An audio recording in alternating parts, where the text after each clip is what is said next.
Good morning, learners. Welcome today for our English lesson. And today, as you can see my blackboard here, I've written here correct the sentences. This is going to be part of our revision before we go to our main lesson of today. So look at number one. These sentences are wrong. They are grammatically wrong, and hence we're going to correct them together. So before I correct the first one, look at it. Although he is poor, there's a comma here, and then this but. We all know that but is a conjunction of contrast. Same as although, same as and etc. So we have but here as a conjunction of contrast, and we are being told although he is poor, but he is honest. He is honest. This word is pronounced as honest. So Lana, I think you can see a mistake there.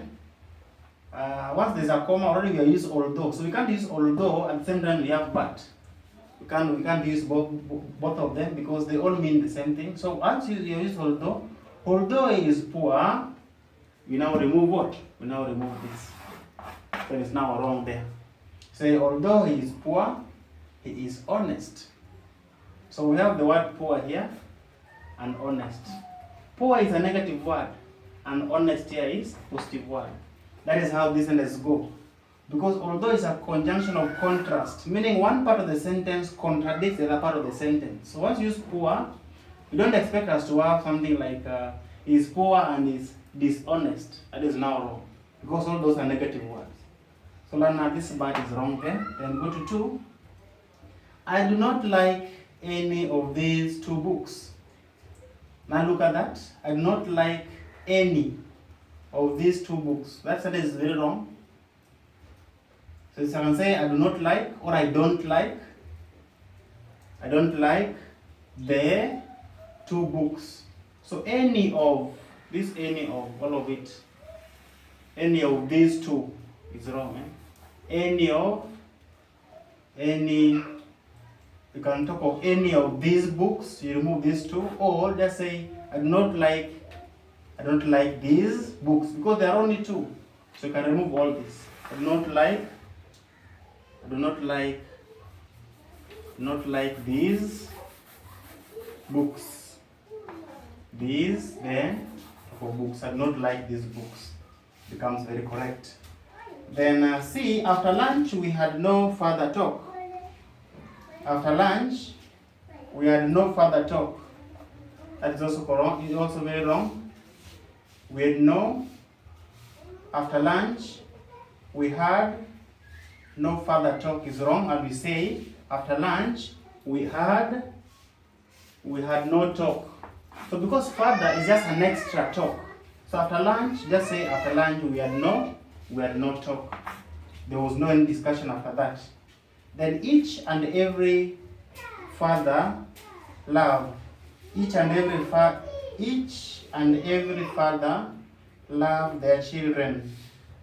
Each and every father love their children. Also wrong, we say each and every father love, because that one means one person. Each and every father love his, don't use there, love his children. Because the word each here means single, one person. So each and every father love his children. Then you come to this last one. We congratulate you for your success. Learn again with the problem there. The examiner here is testing something. Congratulate. We congratulate you on your birthday. Don't congratulate you for your birthday. So this one is the wrong one here. That is under prepositions. The congratulate takes preposition to. So we congratulate His Excellency the President on her speech.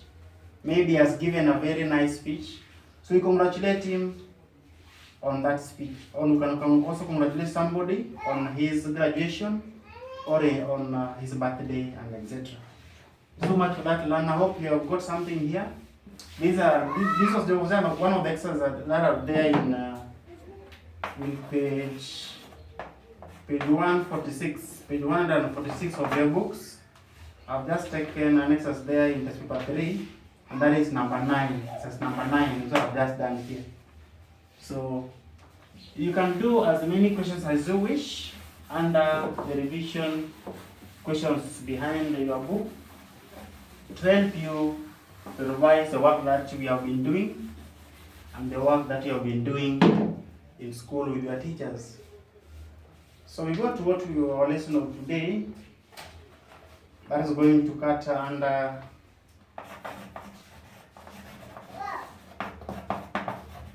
prepositions of movement. Prepositions of movement. Learners, we have been doing prepositions. We did it some time back, but we did general prepositions where we had likes of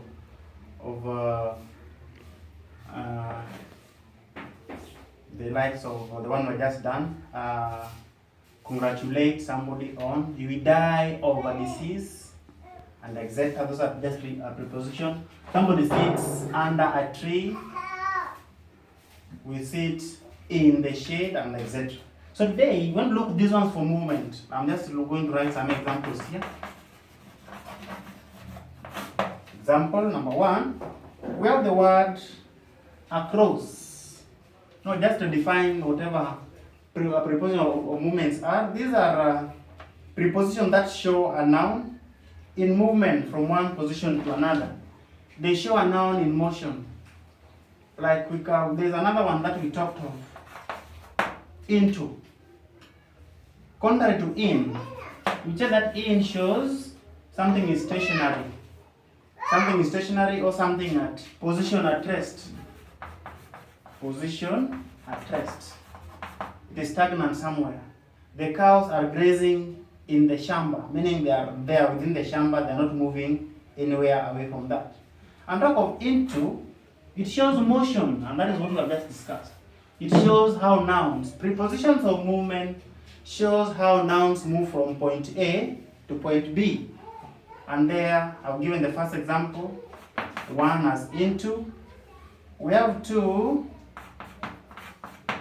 Another one is across. 3, we have along. Along one word. From 4, we have through.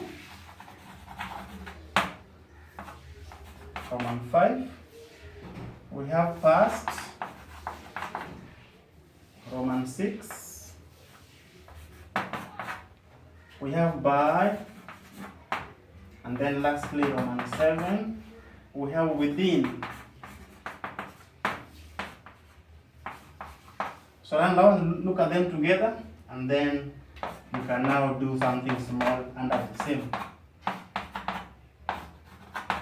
So we look at into.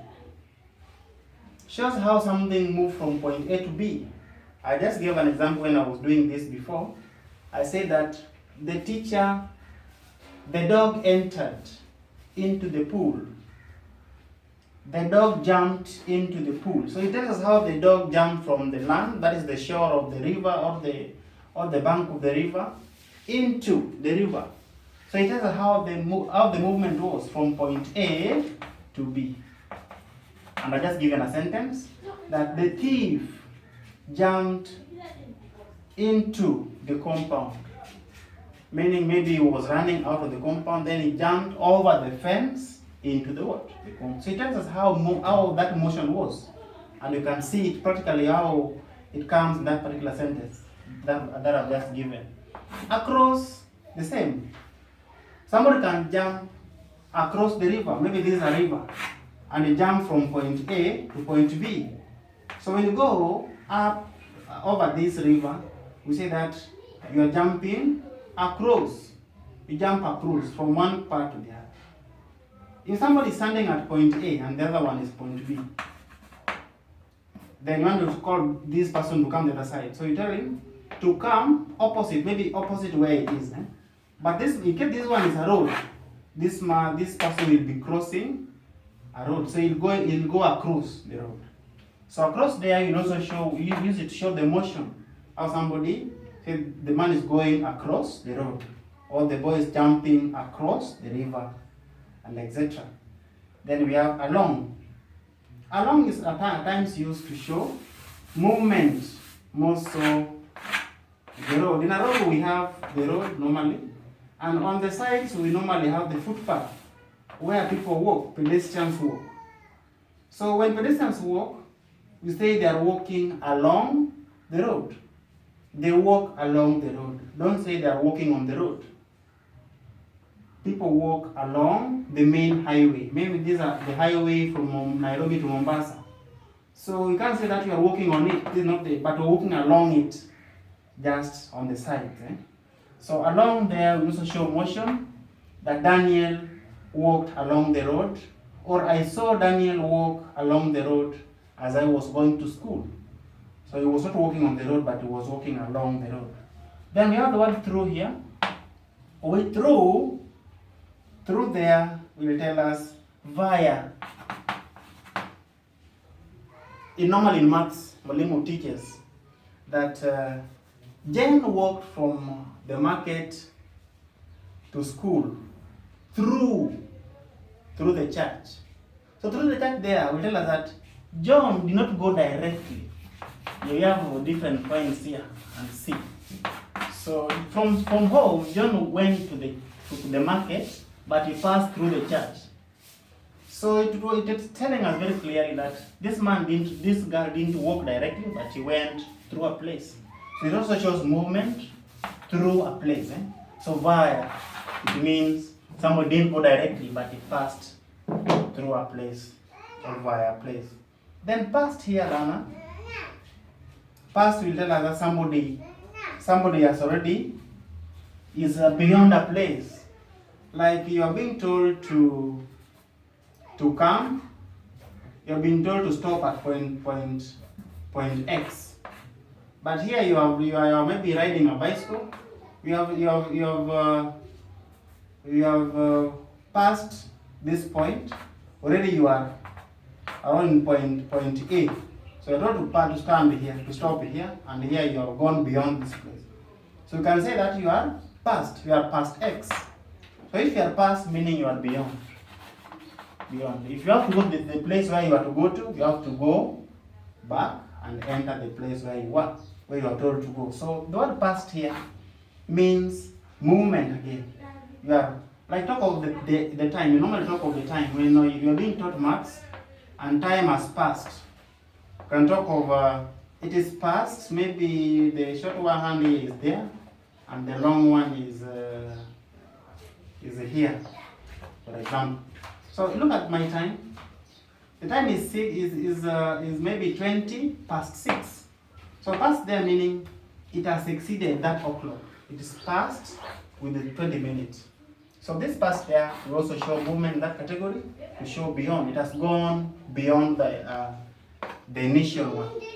Then by here, by is another one that has confused many people. By means next to. Like right now, I'm standing by the board. I'm just next to the board.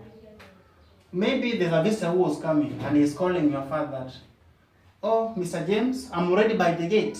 So by there meaning he has not yet entered your home compound. He's still out of it, but next to the gate. Meaning by there shows out, but next to the particular place. Somebody is by the wall, meaning he's almost leaning on the wall, leaning on the wall. A teacher is by the door. That teacher is almost entering the class. He's just next to the door. So by there will show next to, and then within. This one is almost same as in. I am within the church compound, meaning there is no exact place, but he is within. He's within. You may not see him, but he's around. He may be in the chapel. He may be inside a car within the church compound. So within there can also mean show movement, that somebody maybe is roaming. He's just roaming within. He has not gone out of the marked places. So Lana, all these ones show the way I've mentioned here. They are prepositions of movement. They show the movement that may take place as far as nouns is concerned. We mentioned that preposition of movement show how a noun is moved from one position to another, and that is what we have discussed. So there's an exercise there.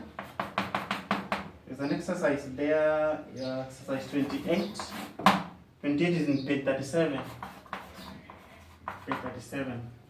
We have been told, write sentences using the following prepositions of movement. And they are the exact thing that I've just discussed here. So you'll construct sentences, like talk of a cruise. I've mentioned many of them. The dog jumped across the pool. Along. Juma walked along the road to school. Through. We can make as many as sentences as we can with the word through. Jane walked from home through the market to the church. Tell us how somebody walked. And then past. Jane walked past the gate. Jane walked past the gate. Jane walked past the gate. Already you have used past there, but you can add something more to show us past the gate to where. To make it more correct. Then by and within, as there are only 6 sentences you're supposed to write there. So Lana, I don't want to give you a lot of work. Until next time, I hope you did the work of I gave yesterday. The work we did yesterday, I'm yet to give you the answers that you're supposed to mark. So as soon as you get the answers, Lana, mark them and see where you had any difficulty. So until tomorrow, Lana, I wish you all the best today. Thank you.